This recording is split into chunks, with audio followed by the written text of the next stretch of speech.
നമ്മുടെ പൂത്താലിയാണ് കേട്ടോ. ഈ പൂത്താലിനെ ഒന്ന് വറക്കാൻ പോവാം. ഇതിൽ ഞാൻ ചേർത്തേക്കുന്നത് കുരുമുളകും പച്ചമുളകും സവോളയും ഇഞ്ചി വെളുത്തുള്ളി പേസ്റ്റ് ഉപ്പ് മഞ്ഞൾപ്പൊടി ഇത്രയും ചേർത്തിട്ട് നന്നായിട്ടൊന്ന് അരച്ചെടുത്ത് മിക്സ് ചെയ്തേക്കുക. മുളക് പൊടി ചേർത്തിട്ടില്ല കേട്ടോ. ഇത് നമുക്ക് വിറകടുപ്പിൽ നല്ലതായിട്ട് പൊള്ളിച്ചെടുക്കാം. ഞാൻ കാണിക്കാം കേട്ടോ.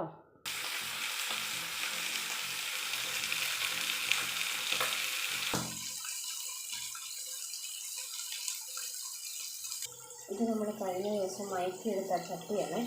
2 ചട്ടി എടുത്തായിരുന്നു, അതിലൊരു ചട്ടി ഇതാ കേട്ടോ.